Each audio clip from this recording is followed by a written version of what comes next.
بسم الله الرحمن الرحيم. الحمد لله رب العالمين، والصلاة والسلام على خير خلقه محمد الأمين وعلى آله وصحبه أجمعين، أما بعد. اللهم أرنا الحق حقا وارزقنا اتباعه، وأرنا الباطل باطلا وارزقنا اجتنابه. ورزقنا السلام عليكم ورحمة الله وبركاته. جيشن كتاب الصلاة إلى كتاب منهاج الطالبين وعمدة المفتين إمام النووي رضا ورحمة خوالة سربيتنا. كتاب الصلاة جمعها صلوات، كوي صلاة صلوات، وصلاة لرويز مانواني بمعنى الدعاء ديتن. الدعاء خواهي جورد فرمي للسورة التوبة وصلي عليهم أي أدعو لهم دعاء بوبكا دواترويكا زكاة اللي ورد جيري دعاء بوبكا. أول روي زمانواني لروي شرع أقوال وأفعال قسيكا كردويكا مفتتحة بالتكبير دس بيدك بتي بالله أكبر، مختتمة بالتسليم كوتاي بيدي بتي بالسلام دانوا غالبا وأقرناتو كسيك لالبيتن أو أقوالينيا يعني كسيك أقر نخوش ولا سبش كتبي أو أفعالينيا بزو غالبا أو تعرفها بو أنا بكارده كواتالي الصلاة الأخرس ردناك ليتوا دبروا كلامي تدانيا أو زور التعريفة فتدخل صلاة الجنازة. صلاة الجنازة بها ماشد داخل دبيتن أقرتي لو أنا هندك فعلي دقلوي جواز بيتن بنام سجدي تلاوة والشكر داخلي أو تعريفة نابتن بوش بيدا قلت الصلاة الاشتمالية على الدعاء لبروا دعاي تدايا الصلاة إنسان كنويش دكا دعاي تدايا بوش بناوي يعني لما لبلاغيهم أنا مجازي مرسل عندها علاقات هي يقولوا علاقة أنا دفرمي إطلاق الجزء ويراد به الكل كاتك بس جزء ذكري بلا ما بس يبي كله الدعاء ذكري بلا ما بس يبي همي كواتيدا ذكريتهن لبرتيج دستي بي كرد بالصلاة كما أركان الإسلام يكميان سيا شهادة أن لا إله إلا الله وأن محمد رسول الله دوم شتيا دوم يعني الصلاة شهادة أن لا إله ولا كتبي عقيدة زيادة دخلون دري يعني مكاني شوي نكوي كتبي عقيدة بلام لا مسألة عبادات كدين السري الصلاة يعني دطاني بلين يكم عباداتي هرقدين كان لأنها أهم وأفضل من الحج والصوم والزكاة والحج. بل قال سروازبوني الصلاة أخوي جورا دفرمي وأقيموا الصلاة أقيموا فعل أمر فعل أمريش أجي صارف يجنبي كلا سر أمر لا يبداتن دبو أمر ديتين أي حافظوا عليها دائما بإكمال واجباتها وسننها هروها بيغمر درودي وخال سربيل لفرمودي كلا صحين هاتوا كفرموتي فرض الله على أمتي ليلة الإسراء 50 صلاة أو شوي كبيغمر درودي وخال سربيل برز بوبو أسمان لوي بنزان ويج لسر أمي إسلامي واجب كرا بلام لفرمودك دورو دريج أوي كامل دمانه دفرمي فلم أزل أراجعه هردها تخوارو دتولاي موسى عليه السلام لسر رجايبو إيه ميد ناسي تيجو برو بقر وداي اللي يبقى باك كم تربكات أويش دقرا ولا يخواي جور داي دكردو خواي جور هر زار دن ويج ده هنا خواري تا آخر جيش تا بيز نويج بلام بمقابلي فنزان ويج بود دنو سريتين بود فرمي فلم أزل أراجعه وأسأله التخفيف حتى جعلها 5 في كل ليلة في كل يوم وليلة الشوروجك بيز ميجي واجبمان لسرها كي واجبوه بس ما كنت شبي إسراء لبستحفتي رجبي دالين لبيش هجرتي بيغمر درودي وخواي لسربي بس صالو نيوك على الأصح أو رأي مانيا صالو نيوك بيشي هجرت كواتاو بيز ميجا وكاتي واجبو بيش هنجيش دو نويشة بو نويشة چي بيانيانا نويشة چي إيواران هبو دور كعد بو دواتر أو بينزا فرز كرا بصالو نيوك بيشي هجرت تفرمي إمام نووي المكتوبات 5 واجبات كان فرض كان سندن فرض عيني يعني لسر همو تاكك شي مسلمان بينز نويشة للشو روجيكا أو معلوم من الدين بالضرورة يركسي إنكاري وهتزبوني نويج بكاتن أو كافر دبيتن مقر كسي تعظم ويتا مسلمان نزاليتن أو عذر بالجهلي بو حساب دكريتن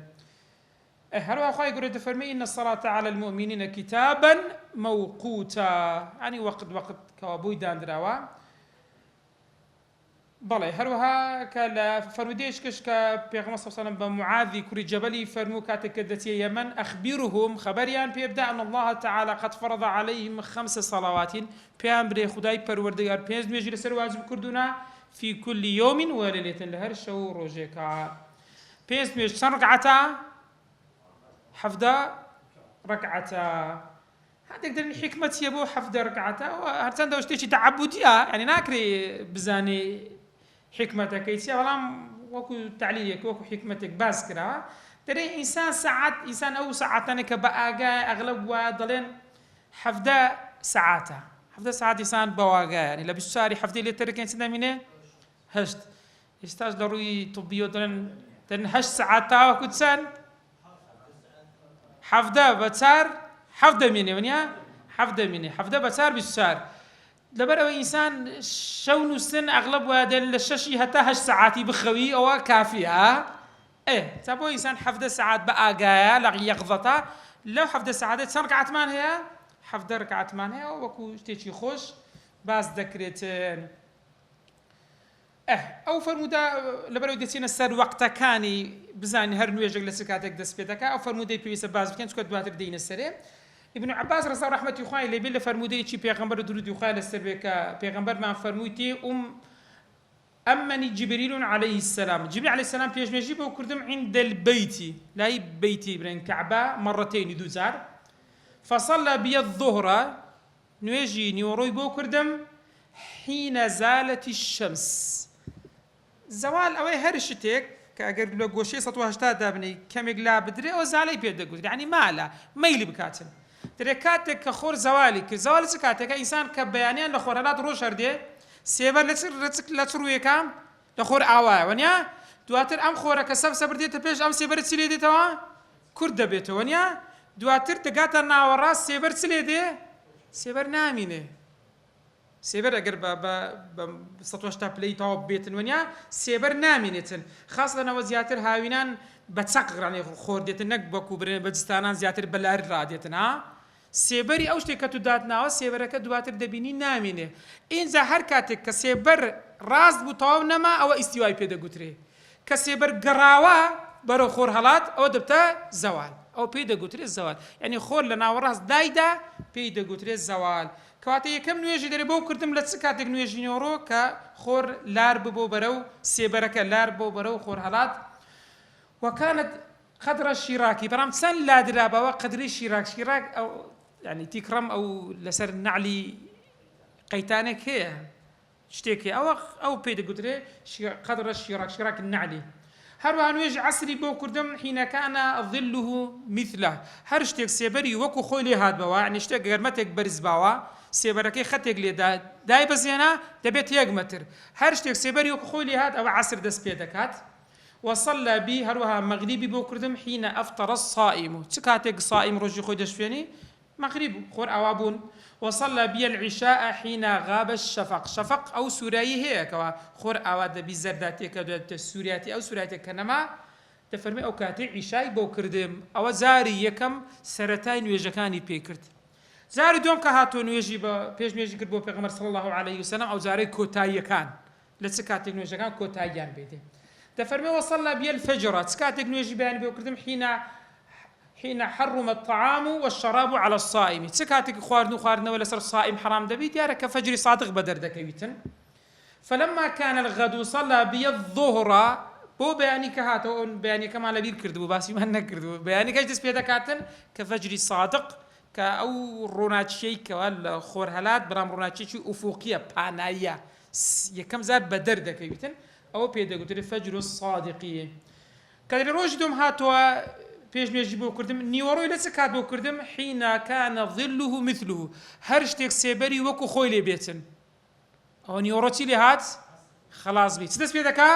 عەسر دەست پێ دەکا وصلى بي العصر حين كان ظله مثليه هەر شتێک سێبەری ببێتەوە دوو قات دوو ئەوەندەی خۆی ئەوە عەسریشی بۆ کردیان وصلى بي المغرب حين افطر الصائم للروج دوم مغربي كرديا بهمان شوين همان كات يعني هم لزاري كم هم لزاري دوم مغرب ليك كاتي بو كردوا بو دفرمن كاتي مغرب زور كورتا وصلى بي العشاء إلى ثلثي الليل سيتشي الشو يمكن سيباش تاوكو سيتشي وصلى بي الفجر أدي فجر كجبو كردم ترى فأسفر دنيا سبي ببو خور درنهات وز دنيا سبي ببو ثم التفت إلي فقال يا محمد باشان أوريب ولا يدامه وفرمي أي محمد صلى الله عليه وسلم هذا وقت الأنبياء من قبلك أو كاتي بيغمبراني بيشتويا والوقت ما بين هذين الوقتين يعني بيغمبران هي لبدايتي هو لچندره بلام ايتو اي امتيتو لو ناور راستي او كتازه باسمان كيد ما بين سرمتنكي يكميان الظهور تربو بالظهر دسي بكرد اك سيري فرمودك جبريل عليه السلام تازه خينمانو يكم بيج نيجي كرد شنو يجي بو يجيني ورو بو يبن يجيني ورو دس بيدك يجيني ورو واول وقته زوال الشمس او خور لا ببتوا يعني سيبر لخور أوا قرابة لو شندري بخور حالات لأنها أول صلاة صلاها جبريل عليه السلام بمحمد صلى الله عليه وسلم دفرمي أقيم الصلاة لدلوك الشمس دلوك الشمس كدرن بس بي ناورستكيتي فقال الظهر صلاة الظهر ما بس بي دلوك الشمس بي الظهر عن ويجيني ورو صلاة الظهر بو بيدا قدري صلاة الظهور الظهيرات يعني الدنيا زور قرم دادي أو كاتي دنيا زور قرم دادي أو كاتي بو بيدا قدري الظهور بلغاش لسر أوي خواهي قلت فرمي فسبحان الله حين تمسون وحين تصبحون أو سبنان إيواران وله الحمد في السماوات والأرض وعشيا وحين تظهرون أو تظهرون كصلاة الظهر ابن عباس رضي الله عنه خالف فرموتي أراد بحين تمسون صلاة المغرب والعشاء وبحين تصبحون صلاة الصبح وبعشاء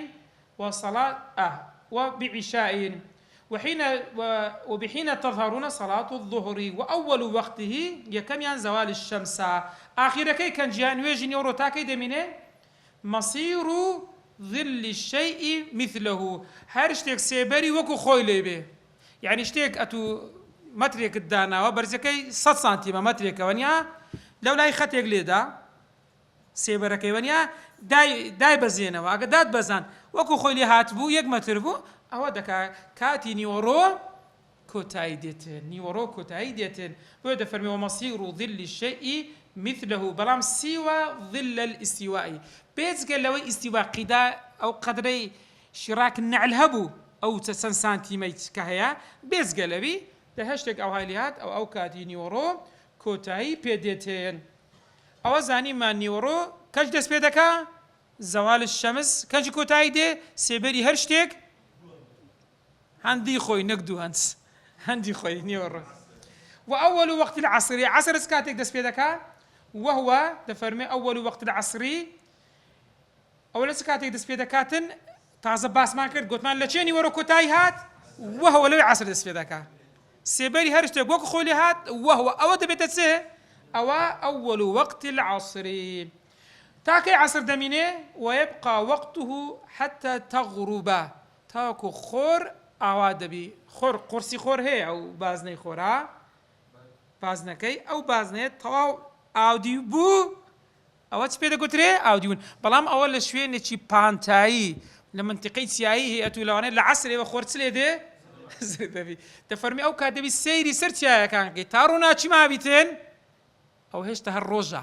خور أوا نبوة كوات حتى تغربوا أو إيش كبيغمبر صلى الله عليه وسلم تفرمي ومن أدرك ركعة من العصر قبل أن تغرب الشمس فقد أدرك الصلاة بلان برزان أقدار من أما الله بهرنو يجك سيكات مان هي وقتي أفضل مان هي لكاتي داخل بني وقت أو أفضليتك يا يكسر سبكيتو يجي كيبكي وقتي مان هي اختيار مان هي باشتر أوا وقتك مان هي جوازي بيدا قلت يعني جائزة بكيتو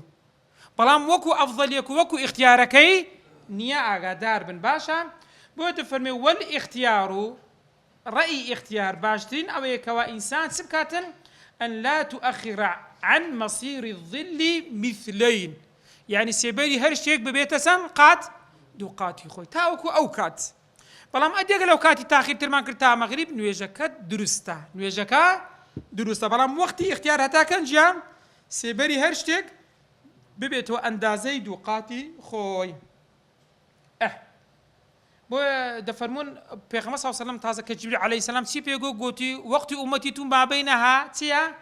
ما بین الهاتین وەنیا دەڵێن محمول على الاختيار ئەو وەختی اختیارە ئەوی تر دەبێتە جواز.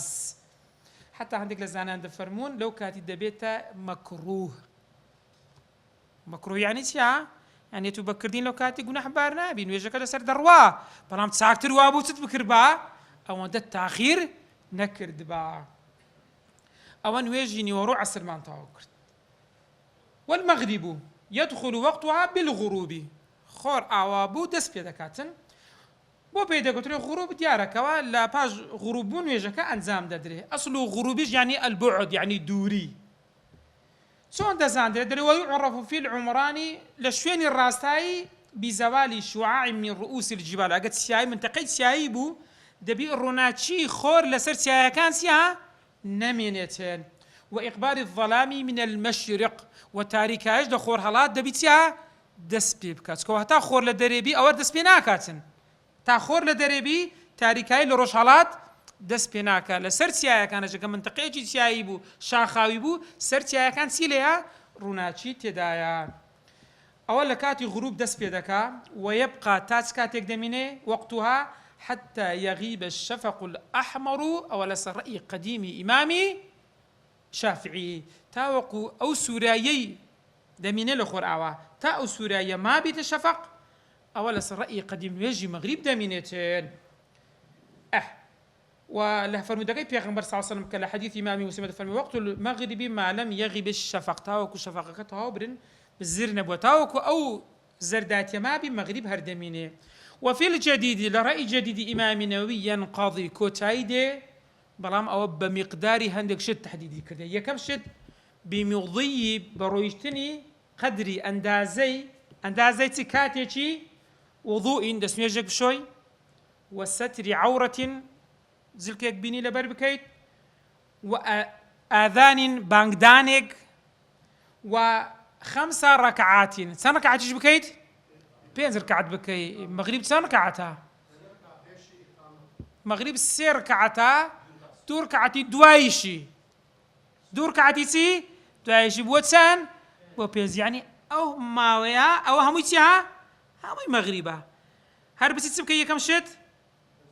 تسمية جيب شوي دواي سطر عورة بكي دواي بانك بدري دواي 5 ركعات قامت بكري 5 ركعتان بكي أو أندازي لكات سندا أو وقت مغربة لكتب فقهات يتفرمي بل 7 7 ركعات اللي ندبي 2 قبلها 2 ركعات بيش نويجي مغربيش 2 ركعات بيش نويجي مغربيش أو كاتك بدايات منزاني وكوتايا كش منزاني ولو شرع أجر كسرك هستا قلتي الله أكبر دسي بنويجي مغرب كرت في الوقت لوقت خوي لسا قولي جديد ومدى نويجكي دريش كردو بقراءات يعني تي كرد زوري قرآن خوينت حتى غاب الشفق تاوكو الشفق سيلي هات الشفق الأحمر جاز على الصحيح لسا رأي صحيحات سيا ونويجا دروستا أقر سيا هنديشش كاتك لكاتي خوي درسو أقر سيا هنديشي نويجي مغربيش لكاتي خوي درسو أوش هر فرموده مان هي لبروي بيغمبر درود يخاي للسربي يعني هر أنس كوري مالك ده فرمي صليت خلف أبي بكر الفجر نويجي باني لدواي أبو بكر الصديق نويجي باني مكرت فاستفتح البقرة بس تسي بيكرت بس سوري بقرة فقرأها في ركعتين جو سطوة 16 آيات اللي سان ركعات خين لدو ركعات ودريجي كردين نويجكا ما دام كانت نويج دريج كردين ضلي درستا. فقال عمر حين فرغ قال يغفر الله لك خواليت خوش بيتن لقد كادت الشمس تطلع خريك خور بيت دري قبل أن تسلمه بيجوا سلام ديوا قال لو طلعت لألفتنا غير غافلين أقل خورج بهات بادري أما لا غافلان نبوين أما لا غافلان نبوين بلام دفرمون يعني هول بدري لكاتي خوي بكري زياتر دريش نكريتين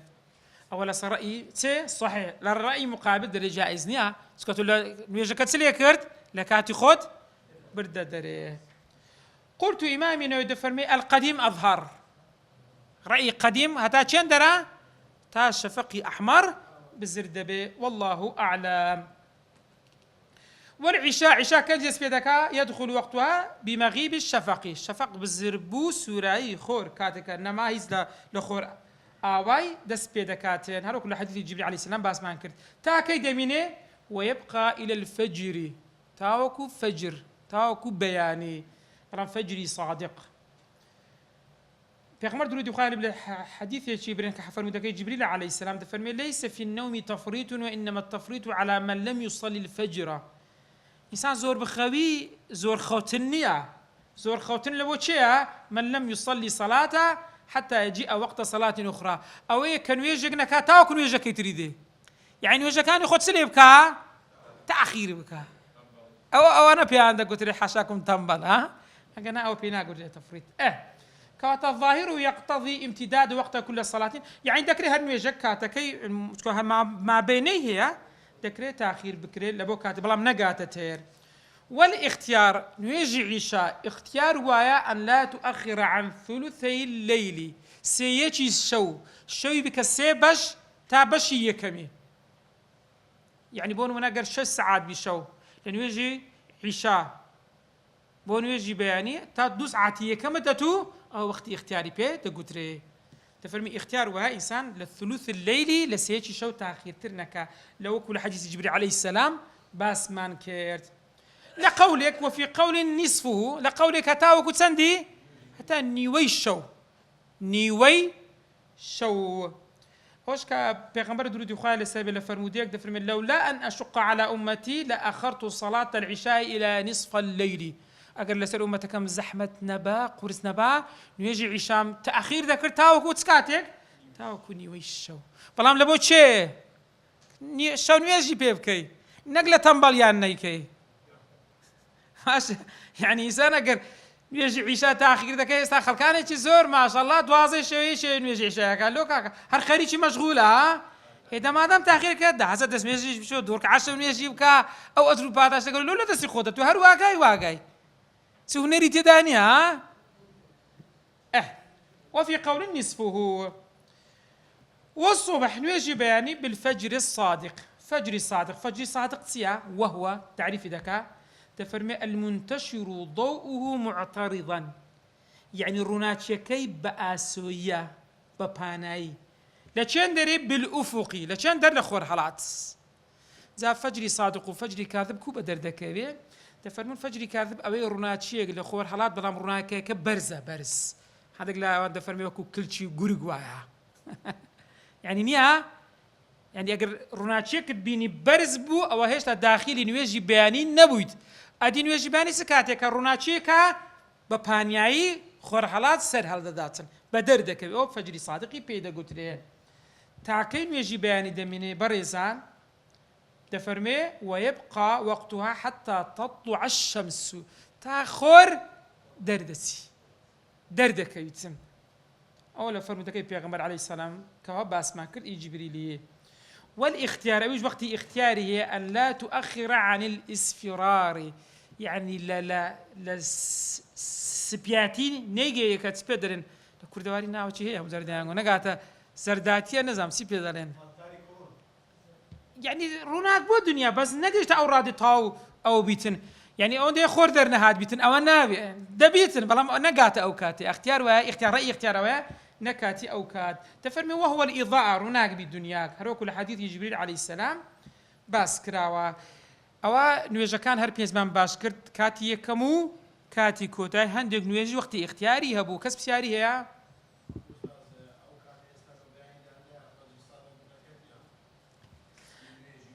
أود بيسي بكسيتي تخصصا بس متابعي أو كآيات دروستي يعني دروسنا والله أعلم أما لسر أو رأيك ما مصر السيد أحمد برحمة بك واتسان صالح كستا وتقيم لبوه ولريدانا خو أخيري بنسي مقامي عالي بيتن سمعت هيك جوري كرديا دەکرێ ئەمڕۆ ئەگەر کەسانێکی متەخەسیس شارەزا هانەک هەر کەسێک قیت بێتەوە لەخۆوە ڕەخنە بگریتن ئەگەر ڕەخنەیان هەیە دەکرێتن لیژنەیەک بەیانی دروست بکرێتن متابعە بکرێتەوە دەکرێەوە عنیوە تو ناتانی برێ سە تاسە چکە مامۆستا خوا خێری بنووسی بە هەموو تااقەت و قووەت خۆی و خزمەتەی کرد فەرمونانێ ڕەخ دەبا بێن باشتر عەرضکەن وەنیا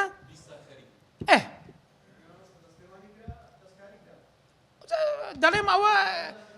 شتێکە ئیجتیهادی مامۆستایەکی بەڕێزە خدا خێری بنووسی وەنیا ئەگەر سبەینێ حەقیقەتەن وجودی هەیە ها با بێن تاکید بکرێت کێشە نییە بەڵێ بازنەی نا هەر بۆ بە دەرکەتن بەس بە دەرکەت تەواو بۆ بنوێژی بەیانی بۆ مەغریب نا مەغریب دەبی هەمووی بزربی بەیانی نا قورسەکە هەر بە دەرکەت تا نوێژی بەیانی نامینێت بەڵێ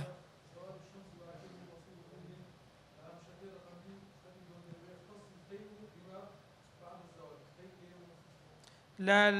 هامشی چەندەم هامشی دووەم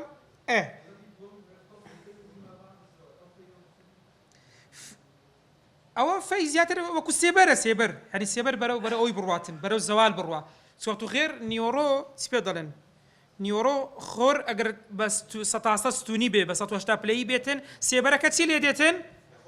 نامینێ وەنیا بەڵام کەمێک لار ببتەوە ئەو زەوالی پێدەگوترێ سێبەرەکە بەرەو زەوال یعنی بەرەو گەڕانەوە بیتن بگەڕێتەوە بەرەو خۆر هەڵاتن ئەو کاتی زەوال دەست پێ دەکا بەڵێ دەبی ئێستا وەسائل زۆر ئاسانە بەڕێزان جاران زۆر مشکلە بوو جاران خەڵک نەی دەزانیان یعنی ئەمە زۆر جار ئەو نمونە باز دەکەم ئەگەر بەبیرتان بێ شەوانی جومعە لە کاتی بانگی عیشا 5 بانگی عیشا چ دەکرا ها سەڵاوات لێ دەدرا وەنیا خەڵکانێک ئێستا ئەوڕۆ دێن بە تعریفی ئەمڕۆ دەرێن ئەوە بیدعەیەکی زۆر گەورەیە ئەمە ناچینە سەر بیدعەیە بیدعە نییە سەیری ڕۆژگارێک بکە خەڵک نەی دەزانی بەیانی جومعە یان جومعە نییە خەڵک نەیەزانی ئەمڕۆ شەممەیە یەکشەمە دووشەمە نەی دەزانی ئێستا وەسائل مۆبایلە ئەنتەرنێتە سعاتی دەستیەها هەزار وەسائل هەیە دەزانن ساڵێک لە ساڵێک لە ئاکرێ و ئاکرێ شاری ئاکرێ دەزان ها مانجی ڕەمەزانیان لێ تێک چووە مانجی ڕەمەزانیان لە چ گرتیا لە ڕەجەبی گرتیا لە شەعبانیان گرتیا ڕەجەب شەعبان ڕەمەزان لە شەعبانی وەیان زانێ ڕەجەبە دەستیان پێ کردیا بە مانجی دەست ڕۆژی یەکەم دووەم گەیشتە ئاخر ڕۆژ سیەم ڕۆژ عەلا ئەساس بەیانی دەکەنە چێ جەژن کەسێک لە مووسڵ ڕادێتن تەماشا دەکەم خەڵکە هەموو بە ڕۆژە دەرێ کاکەوە خێران گە بۆ ڕۆژینە دەرێ وەڵاو ئاخر ڕۆژە بەیانی جەژنە کورەوە چ دەڵێن سبەینی ڕەمەزان دەست پێ دەکا فەقیرانە دوو مانجی ڕێک لە سێک بە ڕۆژی بوونە جا ئەو کاتی کە لەو کاتی ئەو سەڵاواتە لێ درایە خوا خێریان بنووسی خەڵکانی کە بە نەیزانی بەیانی کاکە جومعەیە خەڵک نەیدەزانی بەهۆی ئەوە ئاگادار کرایتەوە جا بۆیە هەندێک تعریف و هەندێک شت هەیە لە کاتێک کرایە ئەتو نابی بێی بە ڕۆژگاری ئەمڕۆ حکمی لەسەر بدەی غەڵەتە حکمدان بە ڕۆژگاری ئەمڕۆ ئەو کاتی خەڵک نەیزانیە مامۆستا پرسیار دەکاتن دەڵێ خەڵک ئەو کاتی نێزانی شەوک و دابەش دەکرێەوە نییە ئەو شتانە هەبووە کە تازە باسمان کردی لە کتوبی فقهی جا کەواتە ئێستا سەعات هەیە تەقویمت لە پێشە مەغریب ئەوەندە عیشا ئەوەندەیە بەیانی ئەوەندەیە دابەشی دەکەی ثولث و نصف هەمووت بۆ دەردەکەویت بەڵێ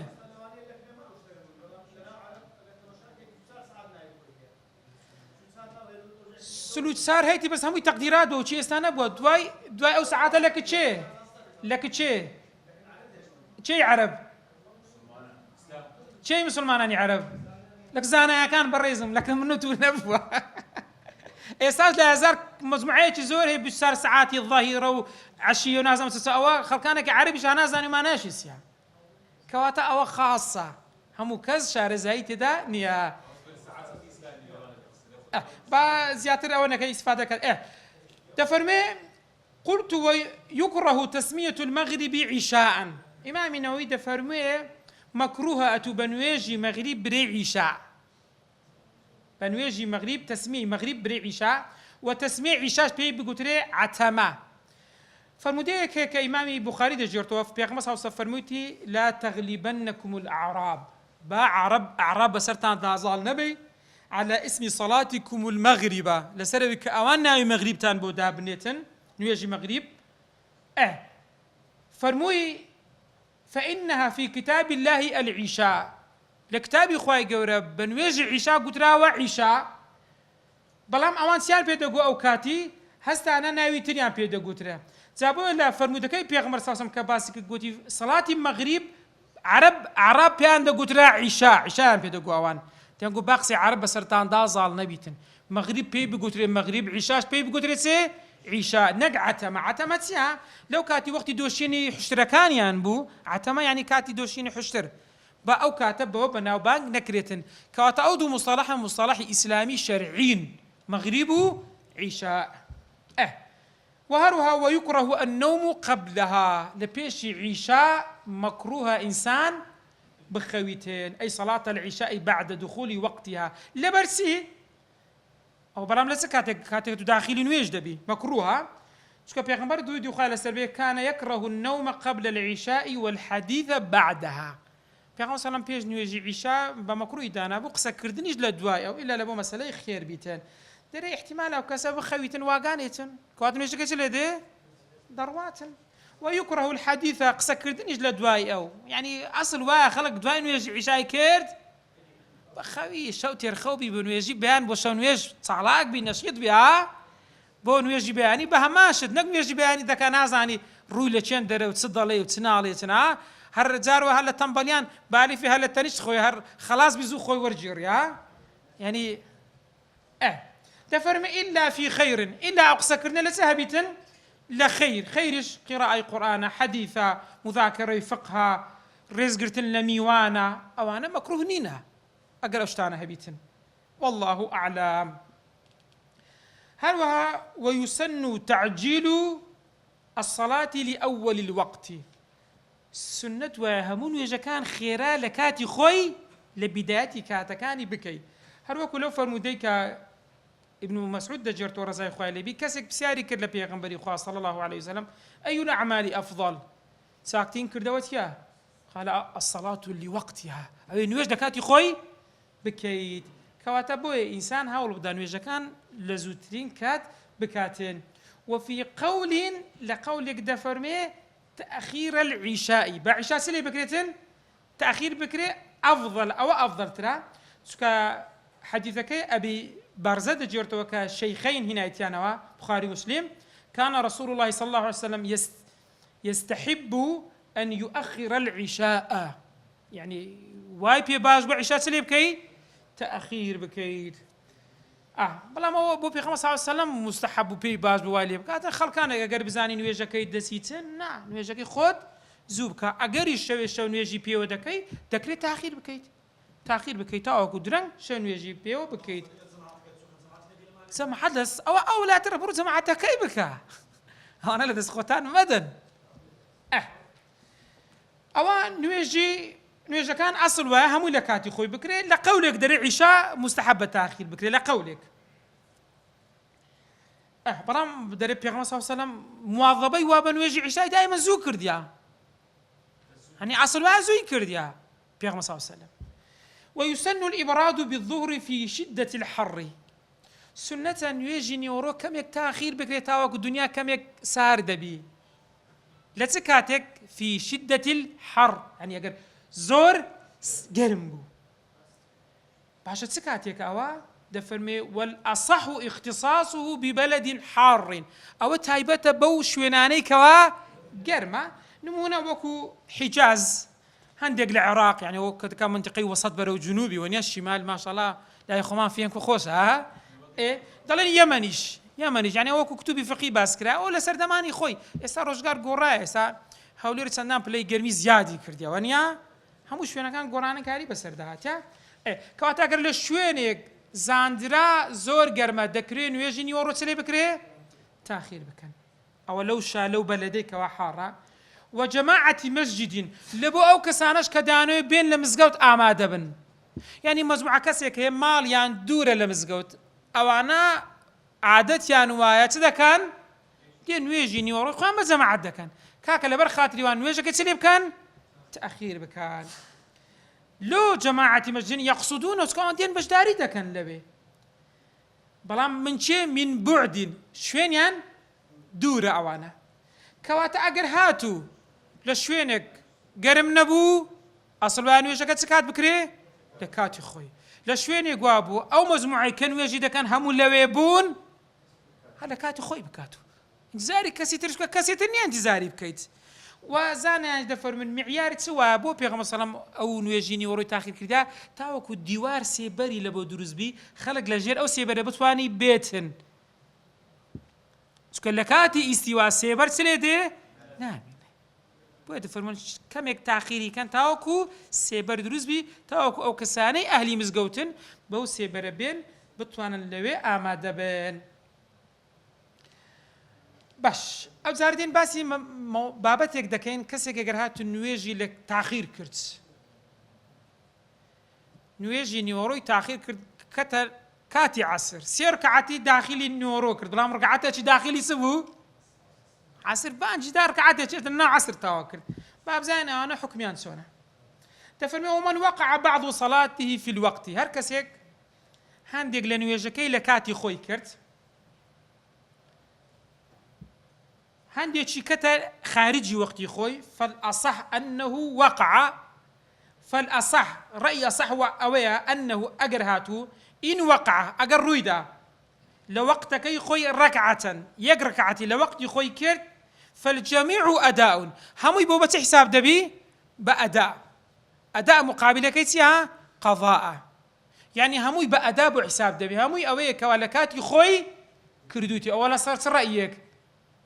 الأصح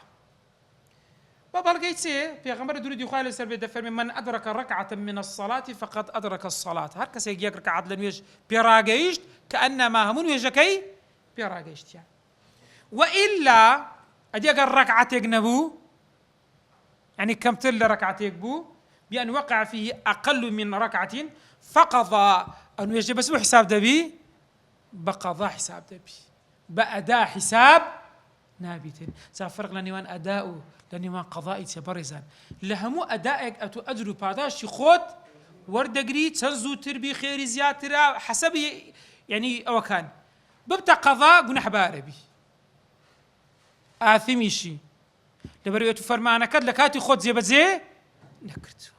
لكاتي خود زي بزيت نكردوا وإلا قلت ما نقراتو هندق لون يجا كم تر لركعتك بو فقضاء أو بقضاء حساب دبيتين تالي ديارة عندي خلافة حتى لما تبي الشافعي هر أو وجهني وجهي تري وجهي ترد فرمي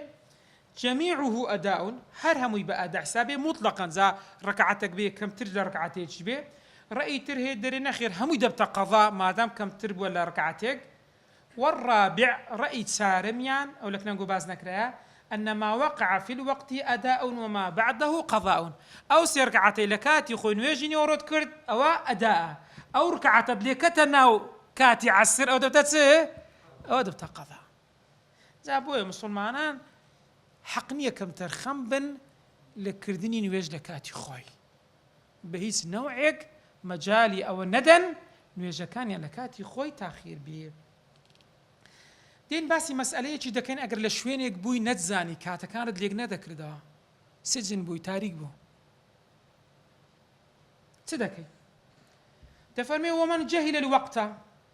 كاتك نيزاني وقت كان ليك كاتا زالي عارض كغيم بون منا أم أوش تاني تازة باس ما كرت هموي بخور ديار ما كرت وانا بو سيبر أجر دنيا هموي غيم بو هور بو سيبر لشي بيدا دكيت تاو كاتا كام زاني ونيا ساعات نية موبايل نية كاتكان صدقي سيري أو سيري استا روزگاري خوتا مكان بريزان سيري روزگاري كان كوا أوشتانا هبوا نزاندرا ومن جهل الوقت اجتهد أو كسا صدقا اجتهاد دكا خوي ما عندي دكا اجتهاد بس دكاتن يعني بورد يعني بوننا قرآن خويندن بون من درس بون من مطالعة نويش كردن ونحوه نحوي أوانا كابرا إيش كربا همو زارزاني تبون مناقا أون دا إيشي كربي أو كاتا داهاتيا أجر أو هاي كردبي أو هاتا داتيا كابرا بون منا أو دير بزان أو دير تيا أو بحثي أو داتن يعني خوي كرديا زاني تبون منا أون دا بحثي خوي خلاص دكاتن كاتا داخلين يورو دا بيبون منا إيه كواتا الدنيا غيم يجبيتن كما دام بأو دانكي مقداري كرد وأندازي ديار كرد بتطواني بونو عي اجتهاد دكاتن أوا اجتهادي كرت نويجي خوي كرت بلام دواتر بدركت أو نويجي بيج وقتي خوي بوا ايوه شلون حساب دبي فإن تيقن صلاته پاشان یەقینی وا بۆ ئەو نوێژێکەوە بە ئیجتیهاد کردیتی قبل الوقت ئەتونی وەڕۆ سەعات چەند ئێستا دەبی؟ 12 سارێک بۆ نمونەوە کە نوێژی کردی سەعات 12 بووە ئەو سەعاتمانەیە ها ئەو نمونە بۆ ینی تێگەیشتن باز دەکەین ئەوە ئەو کاتی کردیتی دەرێت تەیەقەنە بە یەقینیش ها سەڵاتەوە قبل الوقتی جا چۆن زانی خەبەری پێدرا بە هەر نەوعێک بە هەر شتێک دەفەرمێ قەضا فی الأظهر دەبێ نوێژە چ بکاتەوە دەبێ قەزا بکاتەوە ئەو لە ڕەئی ئەظهر لە ڕەئی بەرامبەری ئەظهر دەرێ نا قەضای لەسەر نیست کۆ بە ئیجتیهادی خۆی کردیتی با کاتەکەش غەڵەت بی با بە یەقینیش بۆی بە دەرکەت کە نوێژەکەی پێش وەختتر بوو وئیلا ئەگەر یەقینی نەبوو یعنی نەبوو دەفەرمێ فەلا قەضای لەسەر نییە یعنی تو بۆ نمونە دواتر یەقینت بۆ نەهات کە ئەو نوێژە ئایا پێش وەخت کردیتت یان لە کاتی خۆی ئەوە قەضای لەسەر نییە ويبادر بالفائت نوێژ قەضا دەکرێتەوە یان نا بەڕێزان دەفەرمێ ئەو نوێژەی کە لێت ڕۆیشتووە مبادرەی بکە دەست پێش خەر بە یعنی زوو ئەنجامی بدەوە وجوبا إن فات بغير عذر يعني أجر بعذر حزري نبو نيجي دو رويشتيا واتسبب بيكاتوا وندبا إن فات بعذر أدي أجر عذري هبو هرو كل حد سكي بيغمس صلى الله عليه وسلم من نام عن صلاة أو نسيها فليصليها إذا ذكر يعني فكفارتها أن يصليها إذا ذكرها ونيا باش أوا دبي بكاتو عذري هي يعني هيتي دو عذري ببازك نستنو دبي كردن دبي بكاتو ونيا هاتك عذري نبي فقصيني كرديا دبي بكاتو يعني او انا لسه فرمودي مفهومي او فرمودا دري عذري هي دري بكو ادي عذري نبي قصيني كرديا دري دبي بكاتو او قصش معناه حتى لا يعني اول شيء دفرمون او دسنا حكمي شي تر تاريخ وصاده وكاتي تشيلي دي او بابتي شتر بالي قرن نسينا بابتي ويسن ترتيبه بابتيش بكاتن بالترتيب بكاتسن شلون يعني بون من يجي مغرب دلي رويشت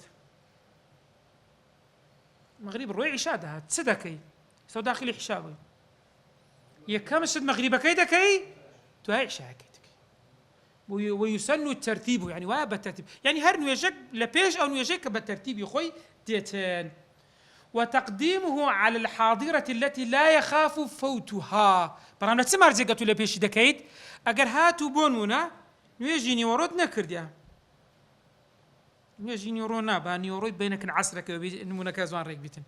نيجي نيورود نكرديا تتقول لك العصر بكي بلام عصر لسكاتك وقت ما خليك خورا وافي اتوقع نيورو كي بكي عصرك تسلي ذي تبتقضى ناكاكا ورا اداك جاري جيبتيك عصرك او هبو تقضى ورا تتسبكا دواتر نيورو كي بكي شكو بمرزيك دالي تري سكاتك دري وتقديمه على الحاضرة التي لا يخاف نابي حاضرك لا تزبسي أتولا من ترى وسبام نيورو كي بكم يكاك تنيورو كي عشاك داخلي مغرب دبي عشاك شد بتقضانجي ورزار عصر كي بكا أزد واي نيورو كتابو تقضى قضى كي خد بكا هل وكلو فرمودي بيغمبر صلى الله عليه وسلم لحديث خندق بعد أنه صلى الله عليه وسلم صلى يومه العصر بعدما غربت الشمس ثم صلى بعدها مغرب يعني عصري كان شي كرت باش غروبي او زي كرت او زي عشاء كرت بو لسر او حديثه ترتيب كان بوشي ودانا وتكره الصلاة عند الاستواء لكاتي استواء يعني الروج طواو دقاتنا راس مكروهة إنسان ويجي تدابك ساو مكروهة هندي كان دفن كراهة التحريمة يعني حرامة بكيت هذا دلين كراهة تنزيه كراهة تنزيه وينيكي باشترا بس كراهة التحريم بيتن كردني لو كاتي هذا دفر من وجهك دروس نيا صحيح نيا قادر بن باشا شكا بيغمبر درودي وخايل السربي لفرموديك إمام مسلم جرايته عقبي كوري عامر دفرمي 3 ساعات كان رسول الله صلى الله عليه وسلم ينهانا أن نصلي فيهن سيكاتا وبيغمبر صلى الله عليه وسلم نهيلي ما كردك نوجي تدابكين أو أن نقبر فيهن موتانا يعني لو كاتي مردني خوما مردوكان من بنيجين يكميان حين تطلع الشمس بازغة كاتك خور دردسي برز دبيتوا حتى ترتفع تاكو ارتفاعي تبي زال الحديث كي باسي قدر الرمح هيك نكره عندها زي رميك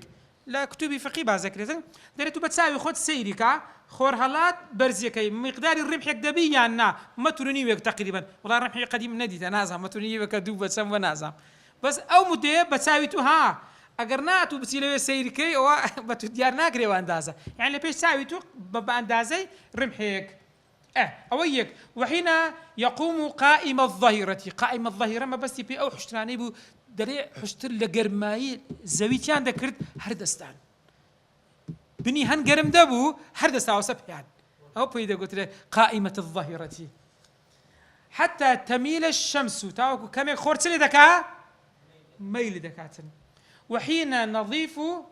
وحين تضيف الشمس تضيف يعني تميل كاتك وخور ميل دكا لبو غروب حتى تغرب يعني خور او خريكا قرصاي تسبع او اوابكا كدستي بيكت مكروهة تا بزربي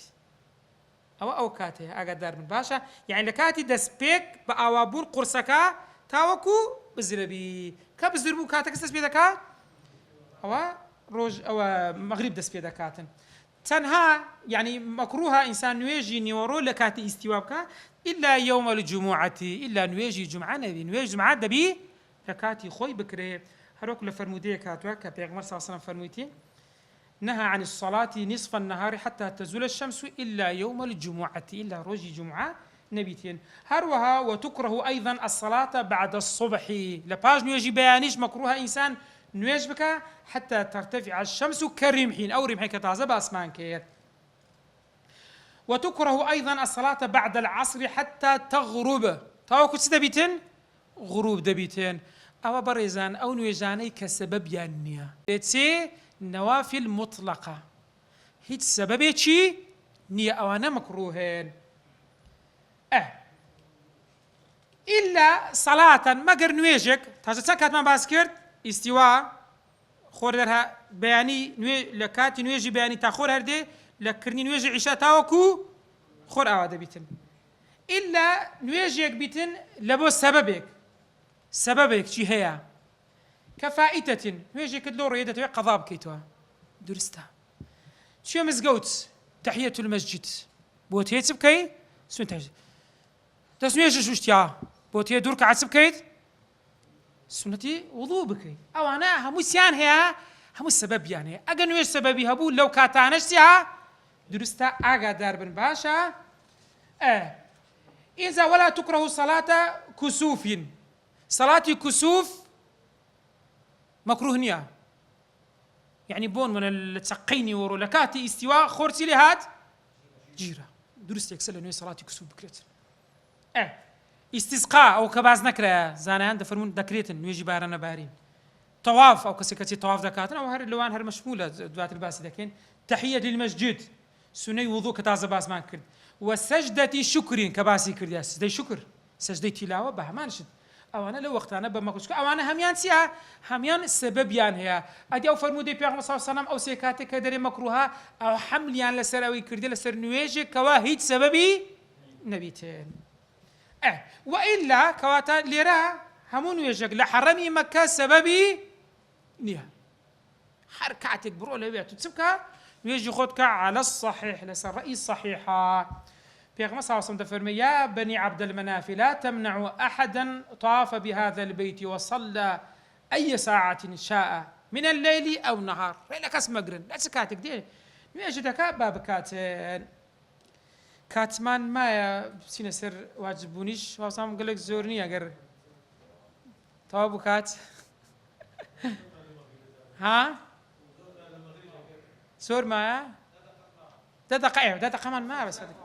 صبر تشوف بس فاضل دقيقتين باشا فصل على من تجب الصلاة باب زين ويجد سر شي واجبه تفرمي فصل انما تجب الصلاة على كل لسر شي او صلاتك بريزان صلاة الفلامي في الفلام أو بيدو الفلامي عهدي أو تعزب أسمان كرسو بينز ميجاكا واجب لسرشي على كل مسلم أجا مسلم ذكر بيان أنثى بنير بيان ميبيتي كواتا كدري مسلم شيء لدى سدري كافل سدري وعلى كل بالغ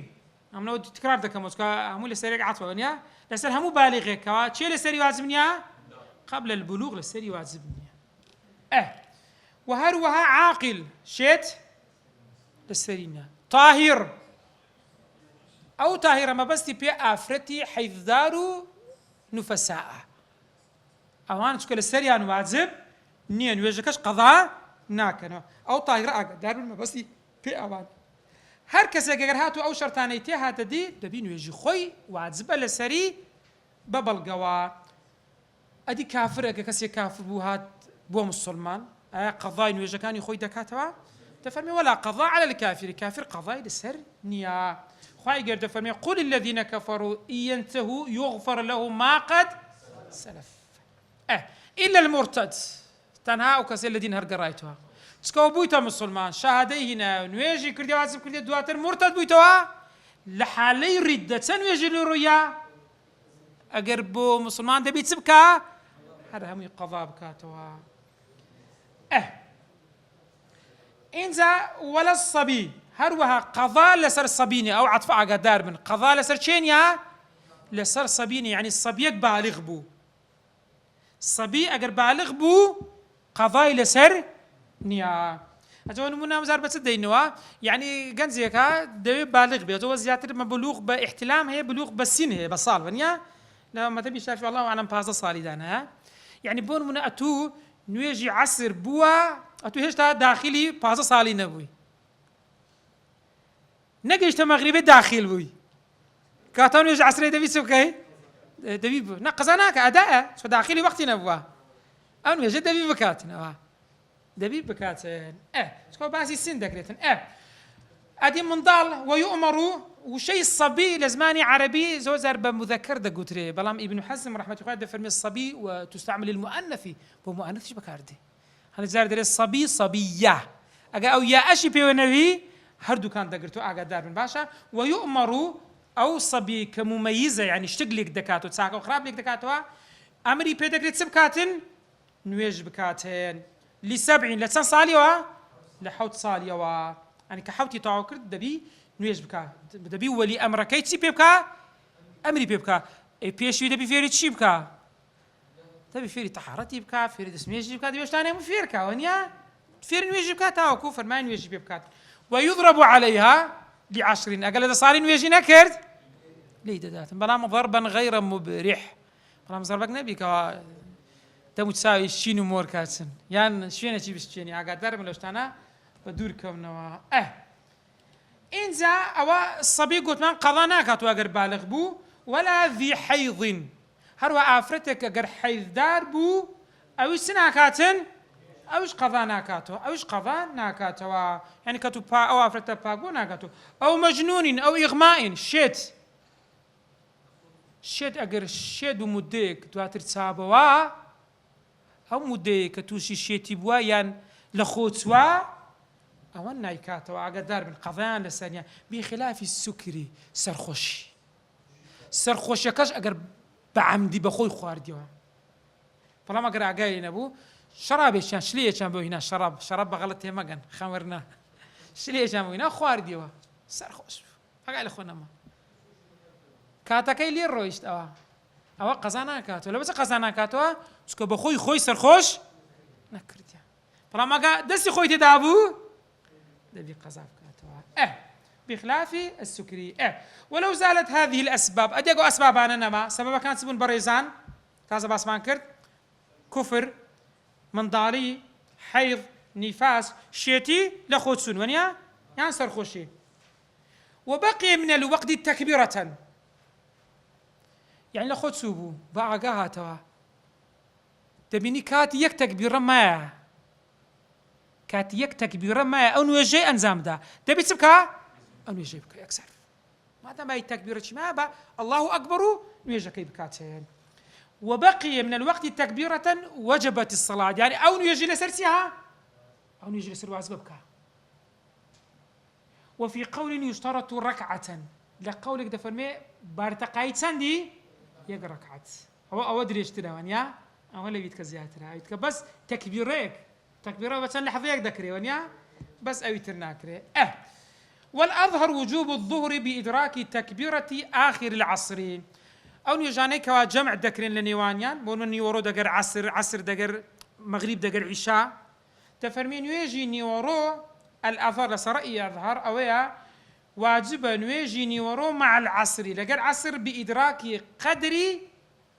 ثمن تكبيرة آخر يعني ما دام باي تكبيريك لتسمعيا أو بوتمان كابلا لخوصوا هذا هو سيدا كان لخوصوا باي تكبيرة شي معها غير هو نويجي عصر دكاتوا نويجي عصر كاتي خويتي ونيا باي تكبيرة شي تبي نويجي تشوف كاتوا نيوروش كاتوا اللي برسي سكو بوي هبو لكاتي خوي أقل السفر باتي كرباها جمعي كربا بوي داري دبي أقر ببار أندازي تكبيرية تشبي دبي بكاتو لوقت عصر واروها مغرب لقرته والمغرب آخر العشاء عشاء قلت مان وقت آخر الجواسة كان جا تنويجي بياني ونيا ما دام تنويجي بياني مايا دتواني باي تكبيرية لوي نويجي عشاء برادقا دبي تسي نويجي كشف كاتوا دبي مغرب كشف كاتوا أولا صو رأي أظهر لمقابل أظهر دري لا واجبني للسريان أو دون يجب كانوا سكونا كاتيان رويشتيا ولو بلغ فيها أجرهاتو أو كسب بالغ بو أو شخصا فيها بسن يعني بصار بالغ بو فيها أتمها وأجزأته على الصحيح أو تازون هنا باس ما كرت قلت ما بيجي نويجي مغرب دابه بالغ بو ونويجي كي دكاونيا أتمها أو نويجي بو درستو هيك شيء نسكن نويجي كي ببي فرمانا كان زي كردوا أو بعدها أدي أجر هاتو لدواي كاتكي كردي أي بعد فعلها بالسن أو بغيره والوقت باق أجزاته يعني بون من أو كسا بالغ بوا هيش تا وقتكي مايا نويجكي يعني بون من كسيك هستايا نويجي شي كرديا بالغ بوا بباز صالي نويجي شي لكاتكي خوي كرديا بس بلوغكي لسكاتيك بوا تفرمي أو بعدها أو بلغ بعدها باش أو بالغ ببو فلا إعادة أو نويجكي لكاتي خوي كرديا هيش بالغ نبوبو نويجكي كرديا ونيا بالغ بو درو إعادة ناكاتو لبرسي إعادة ناكاتو سكون نويجي دروسي لكاتي خوي كرديا بيز ناكا أو نويجكي دوباره بكاتوا ولو حاضت أو جنة أقرأ عفرتك توش حيض بو يعني الشد بو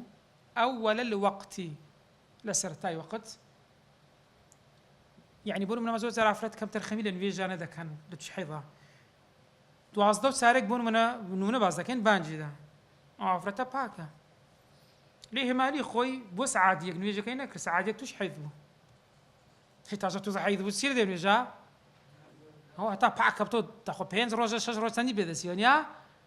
طلعت ولو حاضت أو جنة أو ورلقتي وجبت تلك أو نويجا لسر واجبة ده بيتسب كاتوا تبي نويجا قزاب كاتوا لبرو الداخلي كاتكي ولا سر واجب النيكت وجبت تلك الصلاة بلام وجبت تلك الصلاة إن أدرك قدر الفرض بلام أجر هاتو بقدر سندي بوي ما بو بقدر فرضي يعني أخف ما يكون لتمكنه من فعله بأن كان متطهرا وإلا أجر هاتو قدري أو عندنا ما بو يعني قدري أو أندازينا ما بو كواتي دا أنزام بداتن وإن لم يدرك قدر الفرض فلا تجب تلك الصلاة أو يجي لسرنيا لعدم التمكن من فعلها زابو برزان أفرتان زور جرينجا أو نيجاني برلو يتوش حيض من أجر ما دام داخلي وقت بنا بانو يجا كان كم ترخمين نكن لكاتي خوان أنزامي بدان وصلى الله على سيدنا محمد وعلى آله وصحبه وسلم